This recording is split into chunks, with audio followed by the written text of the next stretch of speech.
Hey guys, welcome to the very first video of Unit 8.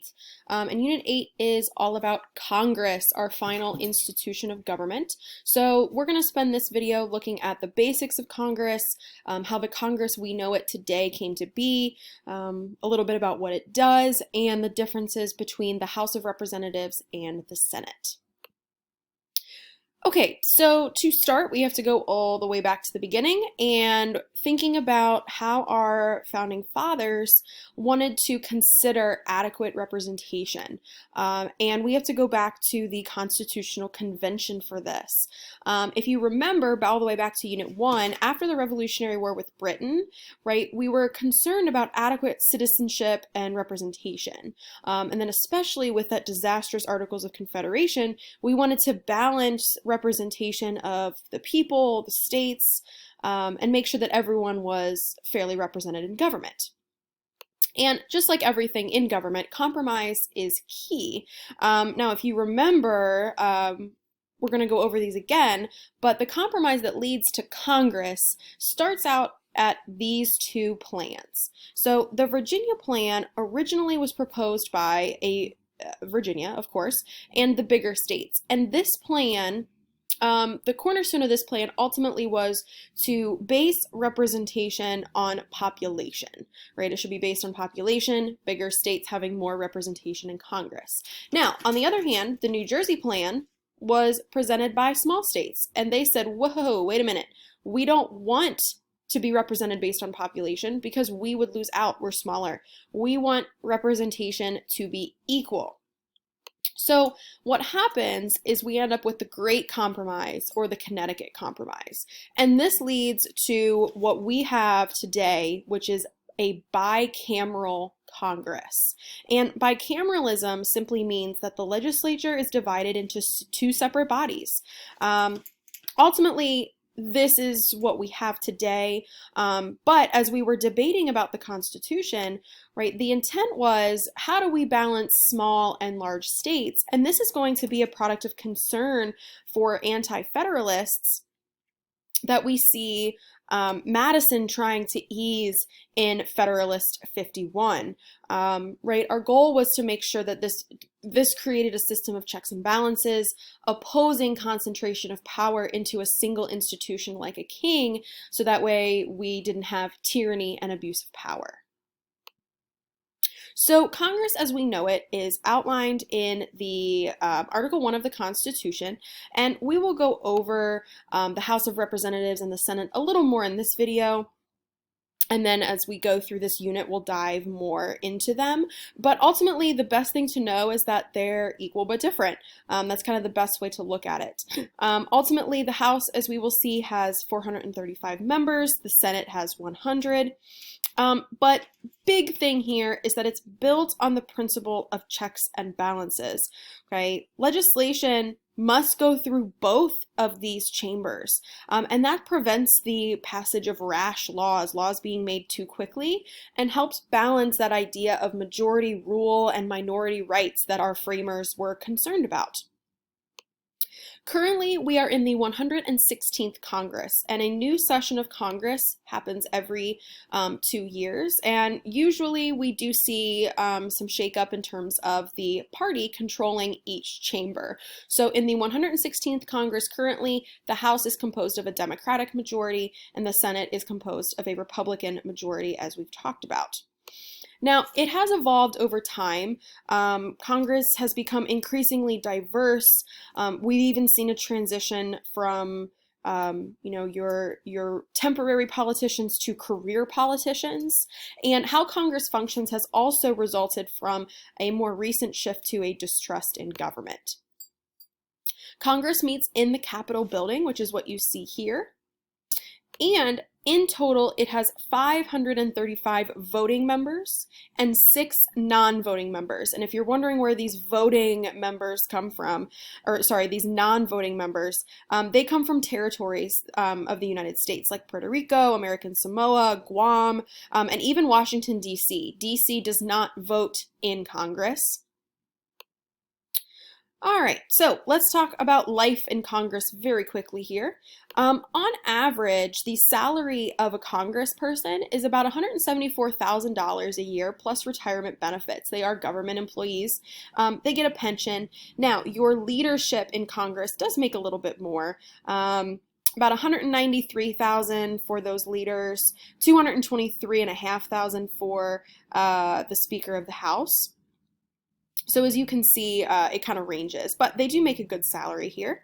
Now, I want to mention the 27th Amendment. And the 27th Amendment, since Congress sets their own salary, the 27th Amendment prohibits any law that increases or decreases the salary of members of Congress from taking effect until the start of the next set of terms for those representatives. So the idea is, yeah, we can pay ourselves, but just not right now, right? And that's kind of saving Congress from a little bit of corruption, raising pay while they're still in office. Instead, they're not guaranteed to be reelected, so they have to wait until the next set of terms.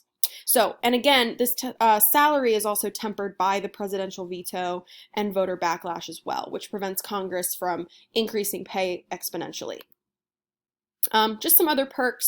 Congress receives free parking, low-cost medical care, pensions, free printing, distribution of papers. We call this the franking privilege. And all of this franking privilege comes in handy when it comes to re-election. They also have a personal staff, on average about 22 people.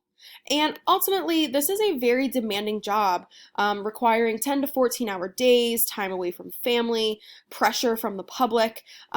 And what we've seen is a lot of backlash surrounding the personal and professional backgrounds of Congress. Ultimately, Congress today is not entirely representative of the American public. The average member is white, male, mid-50s. Most are married with children. Most are Christian. Most, are lawyers. And like I said, it is more diverse than it's ever been, but it still is not representative of the entire American public. So what does Congress actually do? We first need to start out with the Constitution and the powers that are given to it in the Constitution. Now, we have this idea of enumerated and expressed powers versus implied powers. To start, enumerated powers are specific powers granted to Congress, expressly written down in the Constitution in Article 1, Section 8. There are 18 of these total, and we will explore those in class. Now, on the other hand, implied powers are powers not explicitly named in the Constitution, but are assumed or implied to exist due to them being necessary to implement these powers here, these expressed powers. And this establishes what we call the necessary and proper clause of the Constitution. And ultimately, this clause here has led to Congress being able to address a wide range of issues, ranging from economic, social, and environmental. So I want to give you guys an example of what these two powers kind of look like here. So an enumerated power of Congress, first, is Congress can lay and collect taxes, okay? Now, nowhere in the Constitution does it mention anything about people not paying taxes and punishment for that, right? If there is no punishment for not paying your taxes, people are not going to pay taxes. So an implied power of Congress would be to punish those who evade taxes, okay? Another example, enumerated power of Congress would be coining money. And as we've seen in a court case, McCullough versus Maryland, an implied power that comes from or is required of Congress, necessary of Congress to carry out that power of coining money, is to regulate a national bank. Now, advancements in society, Supreme Court interpretations, altered expectations of government have greatly expanded congressional authority over time, and we continue to see this being the case in today's government. As we've mentioned, Congress also is in charge of representing the will of the people, and we'll talk about what that looks like a little bit differently in terms of the House and the Senate in a bit. Congress is also in charge of lawmaking, right? Congress, the legislative branch, legislates, makes laws. Now, they're not the only branch that necessarily does this, but they are the formal branch. As we've talked about, there are other institutions that do have certain lawmaking-esque abilities. I'm thinking of executive orders with the president, bureaucrats having those quasi-legislative rules, the Supreme Court rendering opinions and decisions and precedents that have the force of law. But ultimately, bills and laws begin with Congress.